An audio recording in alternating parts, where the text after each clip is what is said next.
The rain fell in endless sheets that night in Atlanta, washing the streets in silver and sorrow. Inside a quiet little diner on Peachtree Street, the air smelled of old coffee and wet coats. It was nearly midnight. The neon sign outside blinked, open 24 hours, though it felt like the world had already fallen asleep.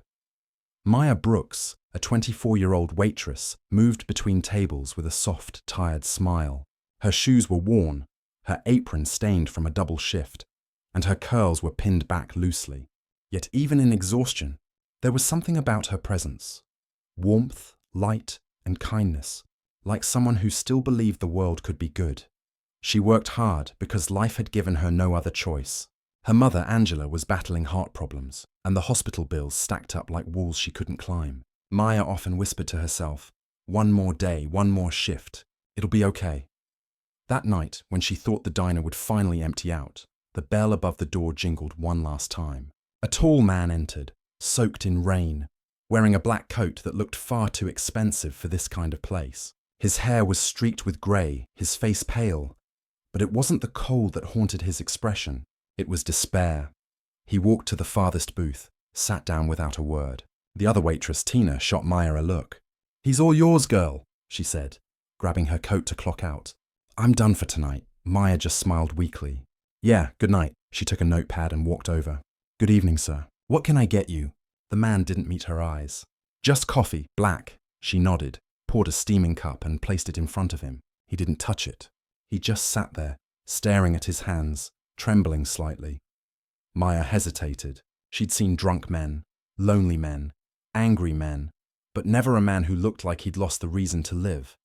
"Cold out there, huh?" She tried to say cheerfully. No answer. Must have been a rough night. Still nothing.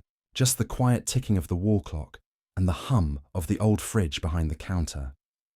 Maya was about to step away when the man finally spoke. His voice cracked and hollow. "Do you ever wonder what the point of it all is?" he asked. She blinked. "The point of what?" "Living, working, trying. When everything you build just falls apart." Maya didn't know what to say, but she sat down across from him, breaking the diner's rules. "Sometimes," she said honestly. "But then I remember my mom. She says if you wake up and there's still breath in your lungs, that means God's not done with you yet." For the first time, the man looked up. His eyes were tired, red, but there was something searching in them. "Your mom sounds wise." "She is," Maya smiled softly. "She's been through a lot." "Still smiles every day." The man exhaled, leaning back. "I used to smile too. Used to think success could fill the holes inside." He chuckled bitterly. "Turns out it only made them bigger." He looked out the window. The rain kept falling, blurring the city lights. Then he whispered, "I was going to end it tonight." Maya froze. "What?" He met her eyes, and she saw it, the truth, the edge he'd been standing on. Something inside her snapped. Fear, compassion, instinct.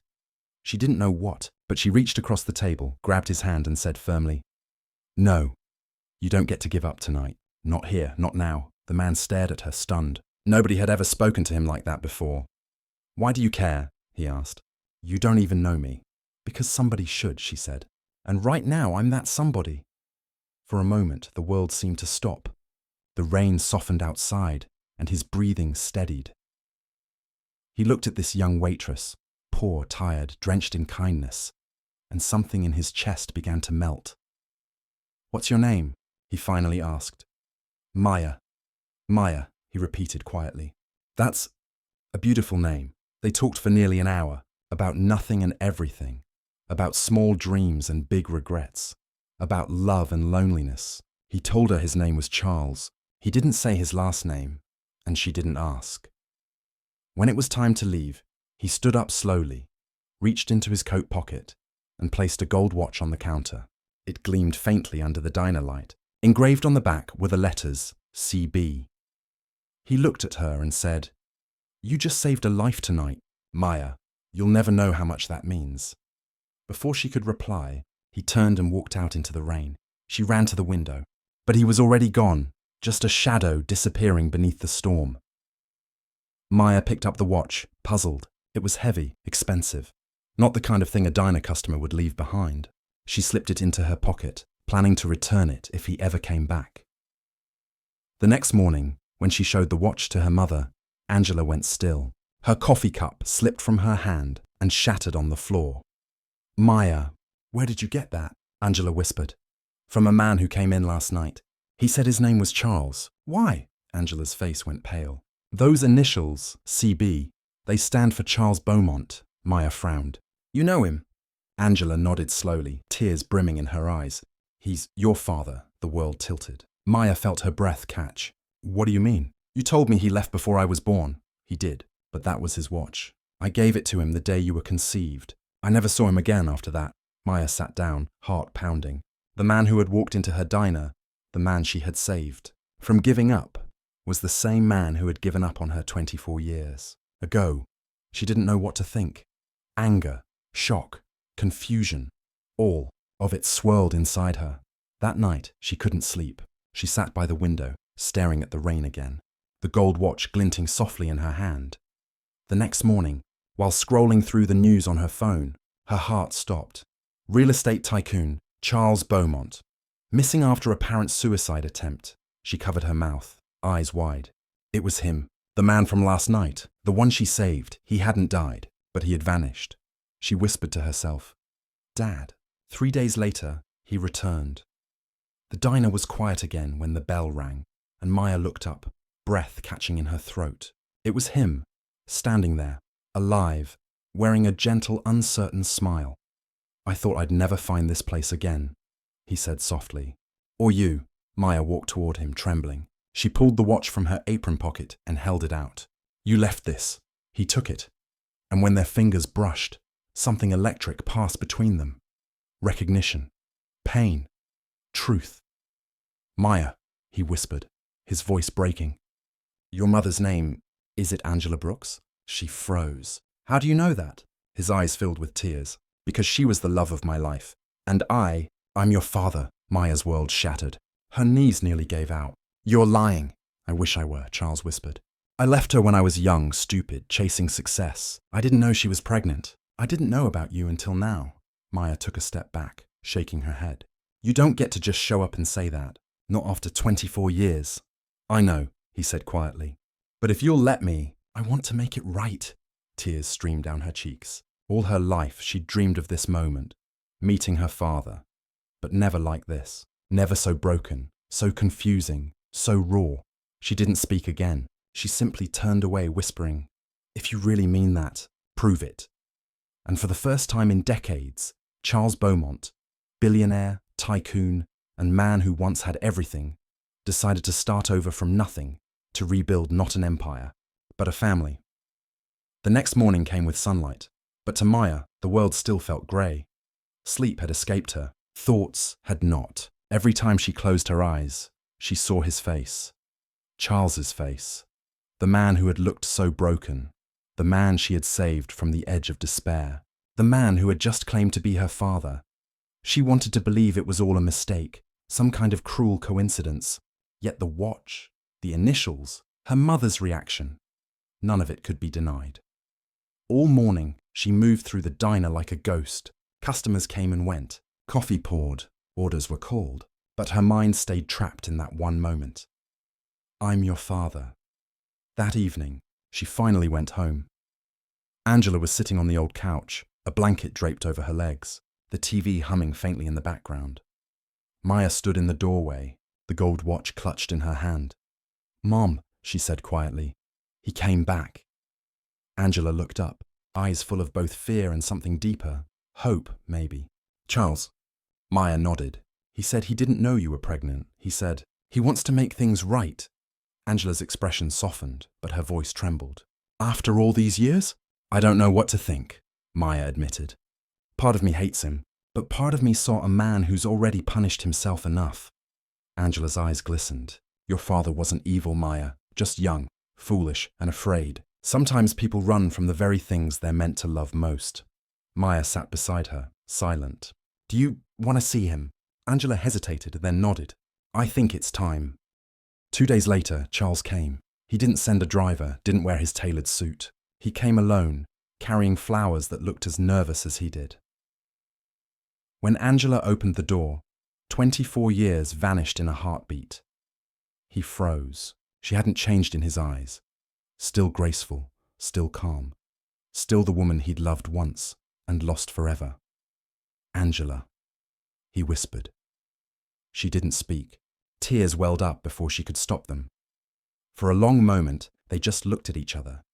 Two souls haunted by what could have been. Then Angela stepped aside. "Come in." Charles entered the small apartment, glancing around. The worn furniture, the faded photos, the scent of lavender and old coffee. It was humble, nothing like the mansions he'd lived in, but it felt human, warm. He looked at a framed photo on the wall, Angela holding a baby in her arms. Maya, maybe 2 years old, smiling with her whole heart. His throat closed up. "She looks just like you," Angela smiled faintly. "She's stronger than both of us." Maya came out of the kitchen, wiping her hands. She froze when she saw him. Charles straightened his jacket, almost like he wanted to look worthy of standing there. "Hi, Maya." She crossed her arms. "You found us." "I had to," he said softly. "You saved my life, and I realized I owe you both more than I could ever repay." Maya looked at her mother. Angela nodded gently, signaling her to sit. The three of them sat around the same small table Angela had owned for 20 years. Chipped wood, uneven legs but full of history. Silence filled the room until Charles finally spoke. "When I left, I was barely 28. I thought money would fix everything. I told myself I'd come back once I made something of myself." He paused, guilt in his eyes. "But success became a cage. Every dollar I earned built another wall between me and the people I should have loved. By the time I looked back, it was too late." Angela's lips trembled. "You could have written, called." "I did," he whispered. "But you'd moved. I tried to find you for years. I never stopped. I even went back to Birmingham. Our old street was gone, condemned." Angela blinked in surprise. "You went back?" He nodded. "I thought you'd moved on. I thought you were happy, and I didn't want to break that." Angela wiped her tears. "You still did." The words cut, but they were true. Maya sat quietly, watching them, anger slowly melting into understanding. "Why now?" she finally asked. "Why come back after all this time?" Charles looked at her. Not as a stranger, but as a father seeing his child for the first time. "Because that night, I was ready to end my life. And you, my own daughter, saved me without knowing who I was. How could I not come back after that?" Maya's eyes filled with tears. "Maybe God really wanted you to live, just so you could find us." Weeks passed. Charles began visiting often, sometimes with groceries, sometimes just to sit and talk. He told stories of his childhood, of mistakes, of dreams he never chased. Angela listened quietly, her health still fragile, but her spirit lighter. Maya started to see a side of him that wasn't in the newspapers. The arrogant tycoon wasn't real. This man was gentle, broken, human. Yet something inside her still resisted fully forgiving him. Every time he reached out, she felt that old ache, years of birthdays missed, tears cried alone, nights she'd asked her mom why she didn't have a dad like the other kids. One evening, when the sky burned orange with sunset, Maya found Charles sitting alone outside their building. She sat beside him. "You know, when I was little, I used to imagine my dad as a hero." He looked at her, guilt flickering in his eyes. "I thought maybe he was out saving the world, and one day he'd come back for me," she continued.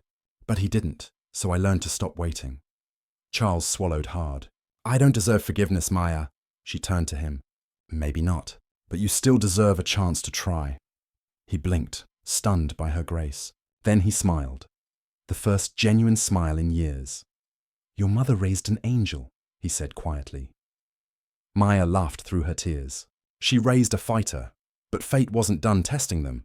Angela's health began to decline rapidly that winter. Her heart condition worsened, and soon the doctors said she needed urgent surgery, one that cost far more than Maya could ever afford. Maya worked double, triple shifts, barely sleeping. Charles offered to pay for everything, but Maya refused. "You can't buy redemption," she said. "Not with money." So he did something different. He started showing up at the diner, not as a customer, but as a volunteer, washing dishes, delivering meals to the homeless outside. The staff whispered, wondering why a man like him was scrubbing floors. But he didn't care. Each act of humility was another step toward becoming the man he wished he'd been. One night, after another long shift, Maya came home and found a sealed envelope on the table. Inside was a hospital receipt, the full cost of Angela's surgery, paid in cash. Her heart sank. She knew who had done it. She stormed into his office the next morning. "You went behind my back." Charles looked up from his desk, calm but tired. "I didn't do it to buy your love, Maya. I did it because I already love you." Her voice cracked. "You don't get to fix 24 years with one check." "I'm not trying to fix the past," he said softly. "I'm trying to make sure you still have a future." The room fell silent. For the first time, Maya saw not a billionaire, but a father who was just trying to make things right, one broken piece at a time. Angela's surgery was a success. As she recovered, Charles stayed by her side every day, reading her favorite books, cooking her favorite soup, telling her how sorry he was, not with words, but with presence. Maya watched from the doorway one afternoon, her mother laughing for the first time in months. Something in her chest finally broke open. Not from pain, but release. That night, she sat beside her mother's bed and whispered, "I think I'm ready to forgive him." Angela smiled weakly. "Forgiveness doesn't erase pain, baby. It just stops it from controlling you." Maya nodded, tears slipping down her cheeks. "I just want us to be whole again." "You already are," her mother whispered. "You just didn't know it." Winter had melted into spring by the time Angela came home from the hospital. The little apartment felt brighter, as if the walls themselves could feel the peace returning to the family that had been broken for decades. Maya began smiling again. Charles started visiting every weekend, helping with groceries, fixing things around the house, things no one ever expected a billionaire to do. He replaced a leaking faucet, repaired an old bookshelf, even painted the kitchen a soft shade of blue, Angela's favorite color. Each brushstroke was a silent apology, a quiet way of saying I'm still here. I won't run again. And yet, beneath the warmth of reunion, a question lingered in Maya's heart. Why had fate chosen this path? Why now, after all this pain, all these years? She didn't have an answer, but fate had one waiting for her. One morning, while organizing her mother's old chest, a wooden box that had sat unopened for decades, Maya found a sealed envelope, yellowed by time. On it, in faded ink, were the words, "For Maya, when the time is right." Her hands trembled. "Mum," she called from the living room. Angela looked up, her smile soft but tired. "Oh, that old thing. I meant to give it to you years ago." "What is it?" Maya asked. Angela hesitated. "It's something your father left." "I never had the courage to open it." Maya froze. "You mean Charles wrote this?" Angela nodded slowly. "He left it the day he found out I was pregnant. Before he disappeared." Maya sat down beside her, the letter shaking in her hands. "Should I read it?" Angela's eyes filled with tears. "It's yours now, baby. Maybe you'll understand more than I ever could." Maya carefully opened the envelope. Inside was a folded letter written in rushed handwriting. Raw, emotional, desperate, "My dearest Angela, I don't know if I'm ready to be a father. Truth is, I don't even know if I'm ready to be a man. I've made mistakes, too many, and I'm terrified that I'll make you and the baby pay for them. But I love you. I love you in a way that terrifies me, because I don't know how to protect you from the storm I've become. If I ever leave, it won't be because I stopped loving you. It will be because I'm too weak to stay. But know this, I will spend the rest of my life trying to find my way back to you. Charles." Maya couldn't breathe. The words blurred behind her tears. All this time, she'd imagined her father as someone cold, selfish, uncaring. But the man in this letter was scared, broken, and full of love he didn't know how to express. Angela's voice broke the silence. "He gave me that before he left. I was angry, too angry to read it. I thought it was just another excuse. But now I think he really meant it." Maya wiped her eyes. "He did, Mum. He really did." That evening, she went to see Charles at his office. The city glittered behind him, lights reflected in the glass like 1,000 unspoken memories. He looked up as she entered, surprised but happy. "Maya," he said warmly. "What a nice surprise." She didn't speak right away. Instead, she handed him the letter. He took it slowly, and when his eyes saw the handwriting, his breath caught. "You found this?" Maya nodded. She kept it, All these years, he sat down reading it again and again, until tears silently slid down his face. "I was such a coward," he whispered. "I thought leaving would save you both from my failures. I didn't realize it would destroy me instead." Maya sat across from him. "You can't change the past, Dad, but you changed what mattered most. You came back." Charles looked up, startled by the word Dad. It was the first time she'd ever said it. He smiled, the kind of smile that carried both pain and peace. "Say that again," she laughed softly through her tears. "Dad." And for the first time, he cried without hiding it. Months passed, and their bond grew stronger. Charles became part of their daily lives: dinners, birthdays, quiet Sunday walks in the park. People stared sometimes, whispering things about a rich white man walking hand in hand with a black woman and her grown daughter. But he didn't care. He'd spent a lifetime living for the world's approval. Now, he only lived for love. One night after dinner, Angela called Maya to her side. Her face was pale, her breathing soft. "Maya," she said gently, "if I don't wake up one day, promise me you'll keep forgiving. Not just him, but life. It wasn't fair to you, but you made it beautiful anyway." "Mum, don't talk like that," Maya whispered, clutching her hand. Angela smiled faintly. "I'm not afraid. I've seen everything I prayed for, my daughter happy, and the man I loved finally home." Maya's tears fell silently. "You can't leave me." Angela looked at her daughter with eyes full of eternal love. "I won't. I'll always be right here, in every good thing you do." That was the last conversation they ever had. Angela passed away quietly that night. Her last smile still lingered on her lips.